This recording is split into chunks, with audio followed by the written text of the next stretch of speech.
Kevin is a professor at ASU in the business school, and he both works on sustainability issues with a lot of large corporations across the country, and he is a supply chain expert.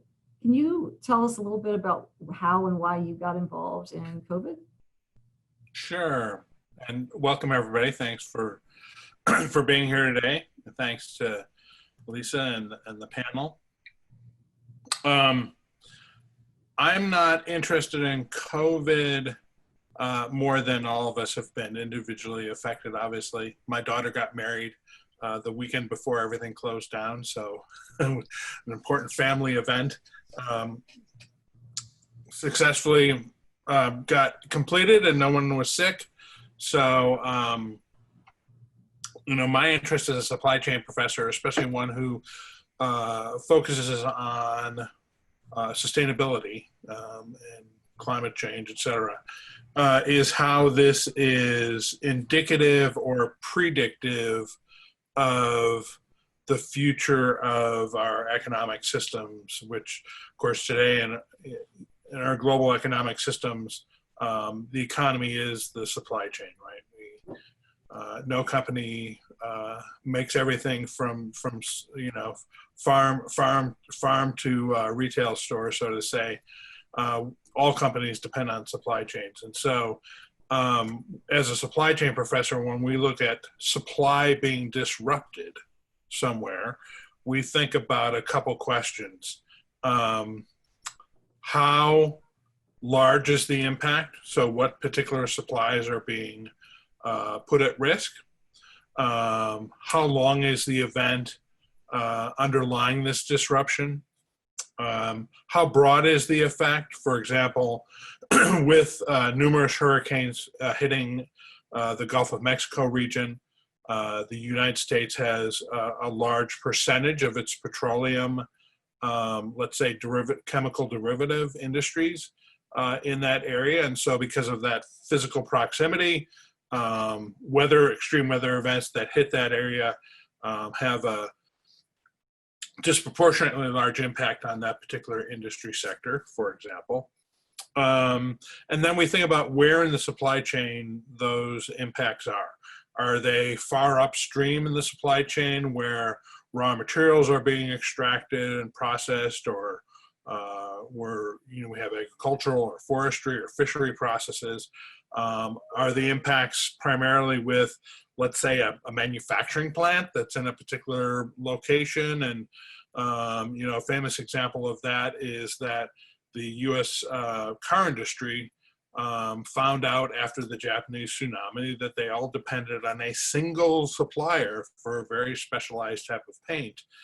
No one really knew there was only one supplier to the auto industry until the tsunami disrupted that particular factory, and everyone quickly found out. And it took about 9 to 12 months to recover that particular paint that was gathered a premium on the car price. And so in this case with COVID, we see that it is impacting all points of the value chain, including consumers and retailers and sellers, right?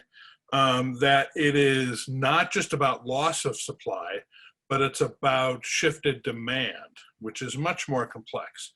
So the reason that we have not enough paper products at the grocery store is the same reason why, in fact, in waste management, the cities that are primarily responsible for hauling garbage and recycling from individual homes have double the work, right? We've shifted demand in the case of waste from the office and the factory to the home. And so homes are now generating essentially the waste and the recycling that would otherwise be generated by a business.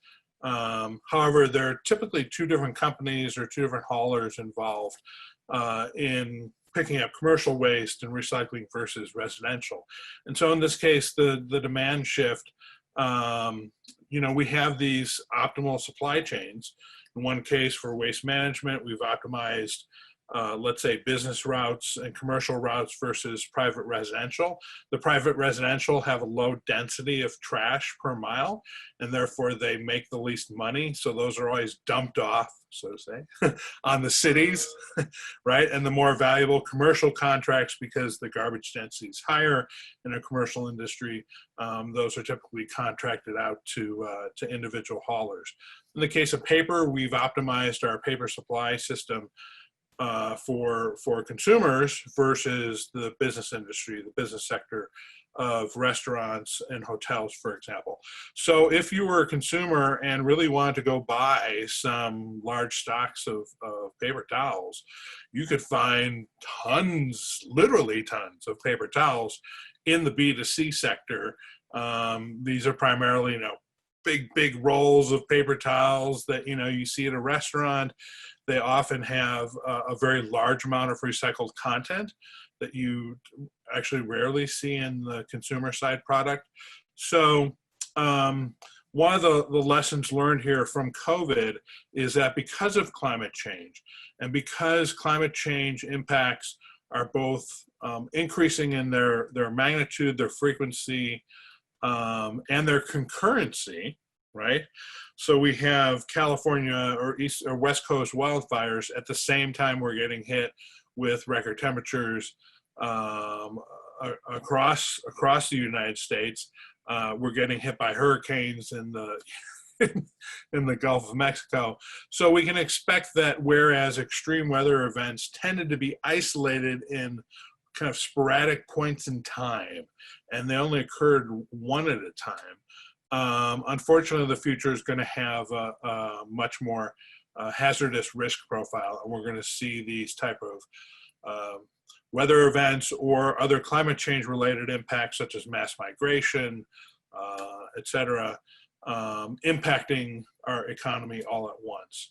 So this is not an abnormal supply chain or economy.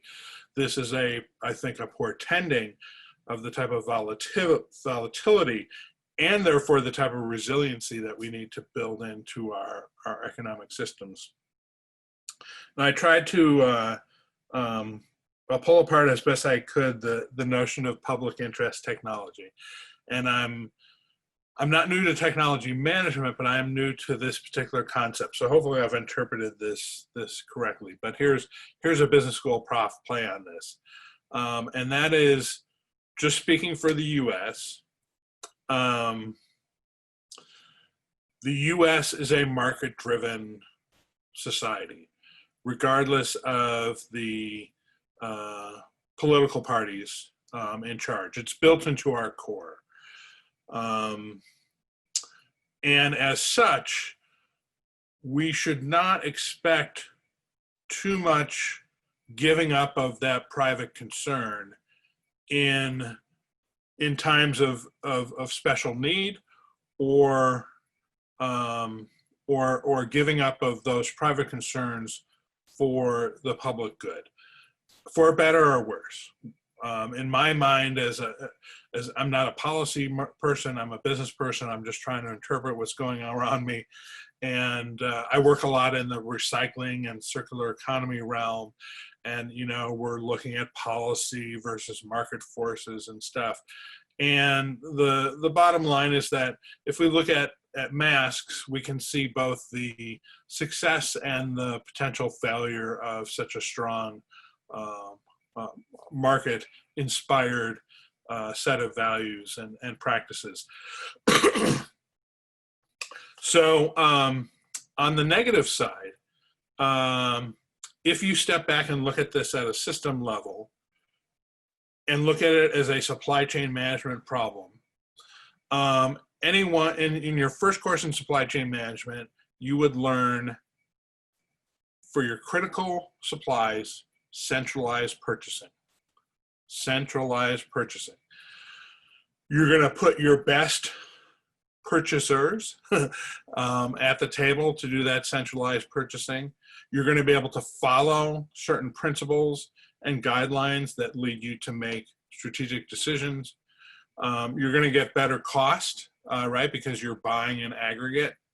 Rule number one, centralized purchasing for critical supplies. Could you imagine, for example, that the university would allow a individual department, academic department, to purchase, spec out, purchase, and oversee construction of a new building? Now, the college that's going to reside there or whatever, of course, could be deeply involved, but the university itself has the expertise, it has the supply connections, and it has the processes really to efficiently and effectively spec out a new building, find the relevant suppliers, and oversee that process.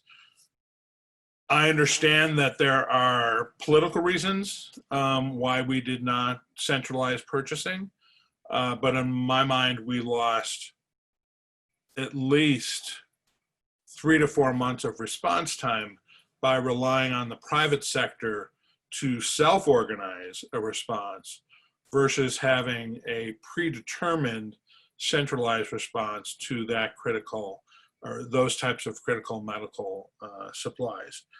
On the silver lining side, I would say if you look at the proliferation of private, and I would say collectively private action that Lisa referred to earlier, it's amazing, right? It's the American spirit. And so on my social media, all I see are all these advertisements for all these different masks. And I don't know if how some of them are good, but I mean, in terms of like I know that last Christmas, I bought everybody stickers. Like stickers was the big thing, right? Because we all have water bottles and we want to put stickers on water bottles and on our notebooks. And so a lot of my Christmas stocking stuffers were stickers. This year it's masks. So, right, the creative energy of our world of art and graphics has been unleashed on masks. So, you know, where else but in America? My guess is if you looked at global purchases of masks, you know, I don't know what our supply is on the commercial market, but just like pop music, I would bet that, you know, people around the world are attracted to our artistic flair for our masks. You know, we didn't think about the waste that would be created by this product. So just like America to have, first of all, way more masks than we need overall, but not distributed in the right place, right? So you still have doctors that don't necessarily get access to N95 masks. But here at home, I know they're not N95 masks, but we must have 2 dozen masks in the car, in this bedroom, on this dresser, and just like America, or just like me at least, our family, to be overly consumptive.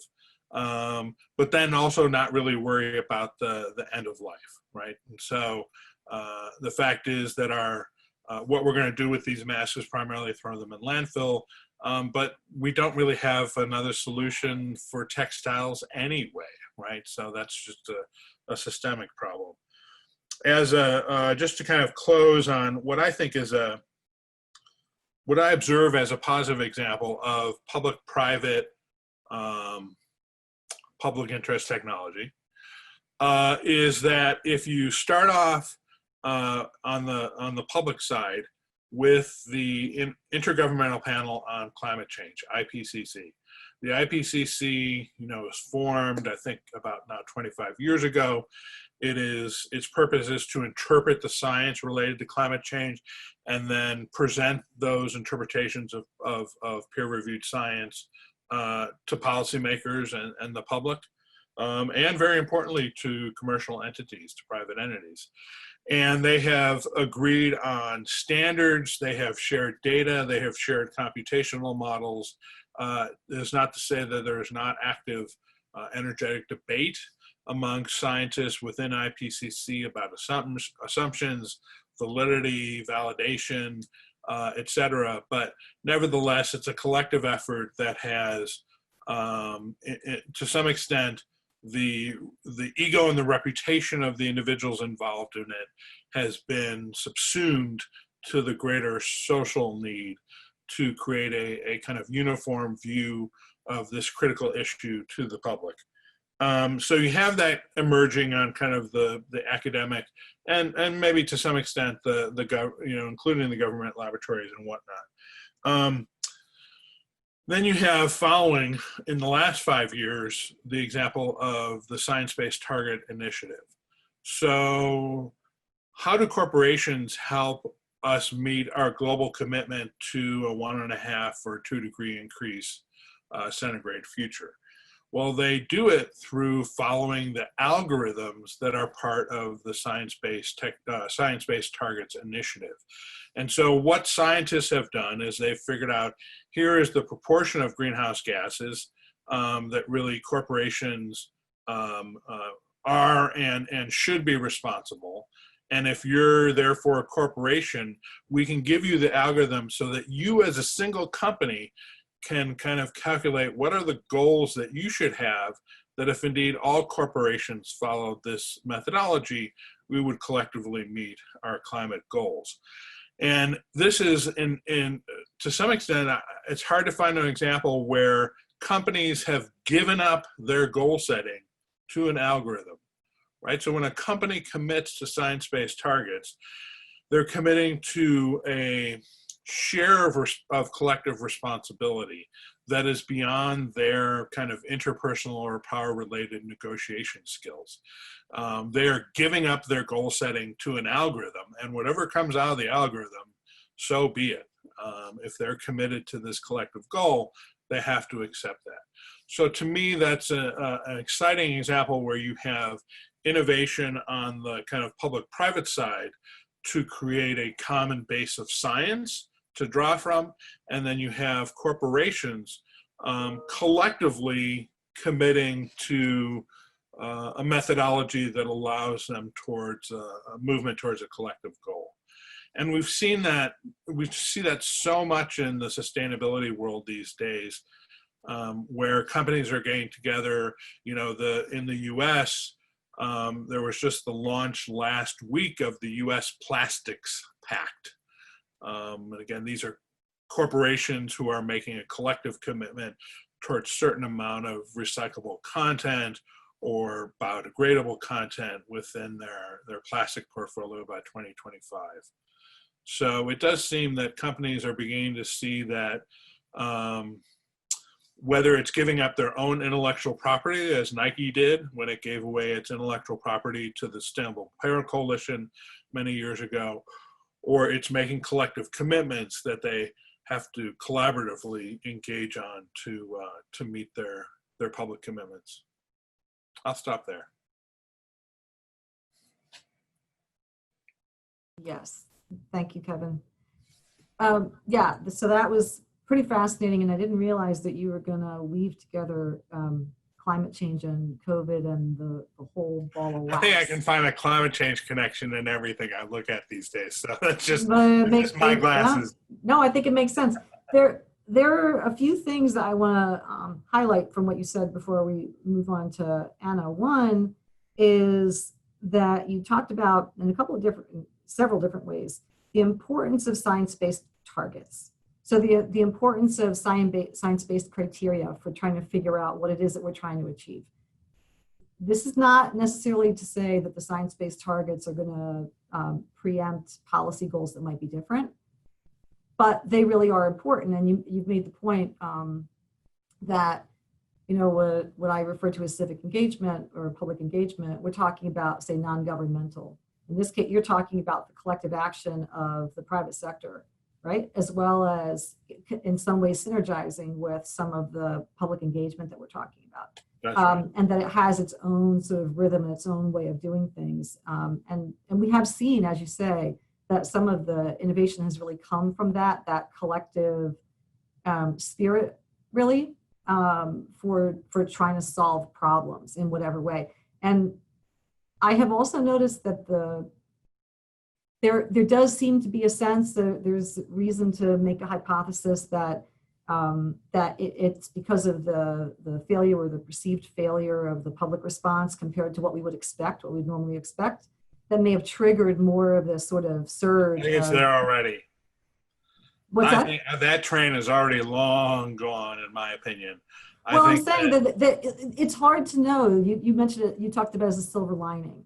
It's kind of hard to know whether we would have the same level of innovation across the board that we're seeing without that initial, like if people had felt complacent that, the public managers have this in hand, we don't have to worry about it. Would we still see some of the innovation that we are seeing? It's a worthwhile question, but it's one that's worth asking and actually critically analyzing. Same way you mentioned that the initial response to the pandemic did not follow supply chain 101, right? And supply chain 101 is the normal public response to a crisis. And so you said that you thought that we lost probably 3 to 4 months. This is what I meant in my presentation, in my words at the beginning, that doing things that are different from the way they're normally done is innovation, and innovation isn't always beneficial. So this idea, one can analyze where it came from, what it's based on, but there was an idea, an explicit idea that was acted upon to not rely on traditional public management strategies, but instead to allow the public sector to, as you say, self-organize.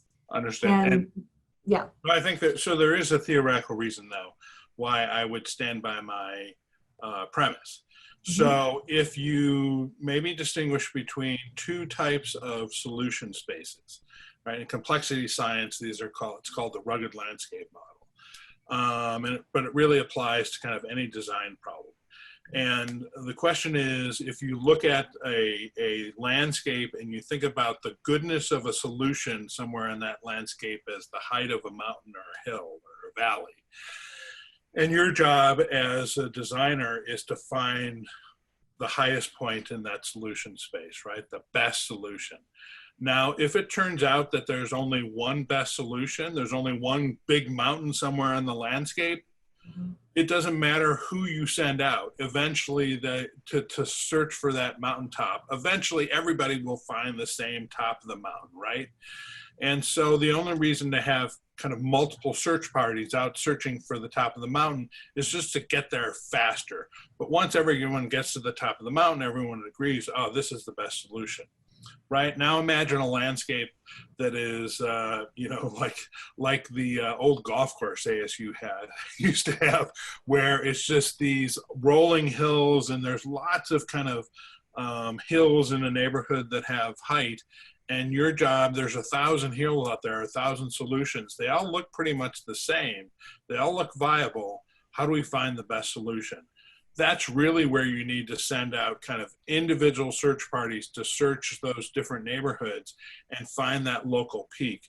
But you still need them to communicate on what they're finding in their neighborhood, right? You don't send out these search parties and then not hook them up with walkie-talkies.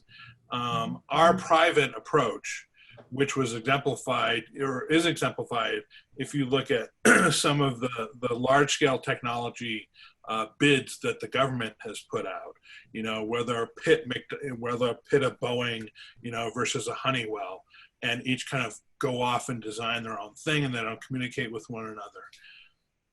That's great for creativity. Once you come up with a solution, though, and you know what the solution is, it's stupid not to centralize resources. So I agree that searching for a vaccine, you want a lot of independent teams, loosely connected, not overly connected where they're constraining the solution space. You want as broad an exploration as possible.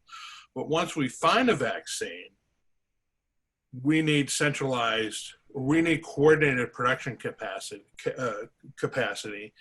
There should be one best way to manufacture that vaccine that should be easily findable.